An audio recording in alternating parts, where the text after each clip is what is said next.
तो inventory vouchers और vouchers, accounting vouchers में मैंने डिफरेंस बताया था, पहले तो वो बताओ मुझे। और जब भी मैंने आपको डिफरेंस बताया था, क्या डिफरेंस था, what is the difference between accounting voucher and inventory vouchers. Inventory voucher बेटा वो जितना भी काम होता है वो इन्वॉइसेस कहलाती है। जितना भी इन्वेंट्री अकाउंटिंग वाउचर सॉरी होता है इन्वॉइसिंग वाले बिल, जब आप इन्वॉइस निकालते हैं। और जब आप इन्वेंट्री वाउचर पे काम करेंगे तो वो कहलाते हैं आपके चालान बिल। यानी कि कच्चे बिल पर जितना काम होना वो इन्वेंट्री वाउचर होगा, और जितना भी आपका पक्के बिल पर काम होगा वो सारा का सारा काम अकाउंटिंग वाउचर पर होगा। फॉर एग्जाम्पल, आपने ऑर्डर लिया किसी कस्टमर से और आपने किसी सप्लायर को ऑर्डर दिया, अगर आप उसके बाद पक्के बिल पर आपका सेल और परचेज होगा तो F8 F9 में एंट्री परचेज और सेल में जाएगा। That fall to accounting voucher. अभी तक जो किया था।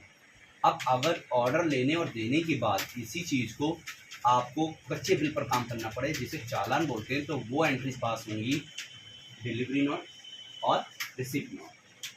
ये अंतर था अकाउंटिंग वाउचर इन्वेंट्री वाउचर में, याद है। अब वहाँ पर कुछ जब मैं Tally.ERP9 में आपको डेमो दिए थे तो वहाँ पर शॉर्ट फीस अलग थी और इन्वेंट्री वाउचर की यहाँ पर शॉर्ट फीस अलग है। कैसे वो देख लेते हैं। मैंने कंपनी क्रिएट किया और इसको एक्सेप्ट किया क्योंकि अभी मुझे GST से कोई रिकॉर्ड नहीं रखना। अब मैं यहाँ पर वाउचर में आ रहा हूँ। वाउचर में आने के बाद मुझे यहाँ पर इन्वेंट्री वाउचर से रिगार्डिंग कोई भी वाउचर नहीं दिख रहा। इसके लिए मुझे एक्टिवेशन करना पड़ेगा उसका। प्रेस करूँगा F10। जैसे ही मैंने F10 प्रेस किया तो मेरे सामने लिस्ट वाउचर टाइप का मेन्यू खुला। मैं इस पर शो पर जाऊँगा और शो पर जाकर एंटर किया। इन्वेंट्री वाउचर्स के मुझे सारे ऑप्शन दिखे जो कि सारे इस समय हिडन हैं। उनको एक एक करके एक्टिवेट करेंगे। एक्टिवेट किया।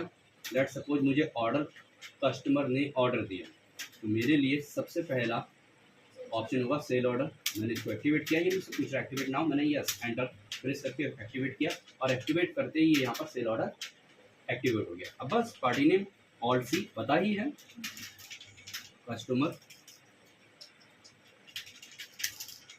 का है कैंडिडेटर्स, और यहाँ पर ये जो एड्रेस डाला मैंने इसको पास किया। ऑर्डर डिटेलिंग फिलअप की और फिल करने के बाद सेल लेजर पर आए, सेल का लेजर क्रिएट किया ऑल्ट सी से। ये रहा name of item alt C किया और इसके बाद मैंने कोई आइटम बनाई, ग्रुप के लिए ऑल्ट सी प्रेस किया। कंप्यूटर मैंने इसका एक ग्रुप डाला और यूनिट्स प्रेस की। नॉस लिया, नॉस नंबर को कहते हैं। ये एक्टिवेट हुआ मेरा। क्वांटिटी मुझे उससे ऑर्डर मिला है 100 पीस का। मैं उसको सेलिंग प्राइस मैंने रखा 5,000 रुपये पर पीस, यानी 5 लाख रुपए का ऑर्डर मेरे पास आया कस्टमर से। ये मेरा होगा सेल ऑर्डर। अब मुझे चाहिए परचेज ऑर्डर। एक्टिवेट करने के लिए press F10 again, then show, then goes to purchase order. मेरा परचेज ऑर्डर एक्टिवेट हुआ, यस किया और यस करने के बाद मैं यहाँ पर आया ऑल्ट सी से सप्लायर। मेरा सप्लायर या सप्लायर की साइड में जाएगा इंडिकेटर्स में। सप्लायर या मेरा सिंडिकेटर्स में जाने के बाद सप्लायर ये एक्टिवेट किया। इसका ऑर्डर नंबर 1 ये परचेज का लेजर बनाया ऑल्ट सी से, मैंने परचेज लिया। आइटम मुझे दोबारा नहीं करनी है रिपीट, इसी आइटम का मुझे ऑर्डर लिया मैंने। 150 पीस का ऑर्डर मुझे मिला और 3,500 रुपये की मुझे पड़ेगा। ये मेरा परचेज ऑर्डर हुआ। Definitely sale order purchase order pass हो गए। अब मुझे कस्टमर को माल देना है और सप्लायर से माल लेना है, लेकिन चालान पर। F10 press again, then show, और इस बार क्या एक्टिवेट करना है, रिसिप्ट नोट और डिलीवरी नोट। एक सबसे पहले रिसिप्ट नोट और उसके बाद रिसिप्ट नोट ऑन किया, उसका डिलीवरी नोट ऑन करेंगे एक्टिवेट। मैंने यहाँ पर कोई बिल नंबर डाला, पार्टी नेम में सप्लायर लिया, ऑर्डर नंबर 1 पास किया था मैंने, ऑर्डर नंबर 1 को पास कर लिया। यहाँ पर ऑर्डर नंबर 1 परचेज अपने आप इसमें सारी इन्फॉर्मेशन दे दी मुझे। 150 का पास हुआ। ट्रैकिंग नंबर नॉट एप्लीकेबल और ऑर्डर नंबर 1 प्रेस करते हुए इसको पास कर दो एंट्री।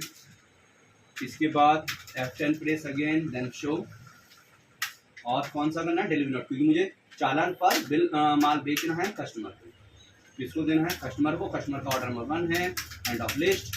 इसके बाद कस्टमर, ये मेरा सेल आया, हार्ड डिस्क इधर आया, ट्रैकिंग नंबर पर not applicable, order number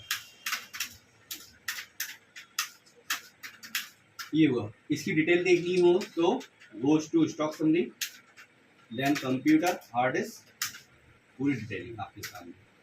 receipt 150 piece मैंने सप्लायर से परचेज किए चालान पर, और डिलीवरी नोट में 100 पीस मैंने कस्टमर को चालान पर बेचे। क्लोजिंग बैलेंस मेरे पास 50 पीस का बचा। क्लियर एक नंबर, अभी आप करके देखिए।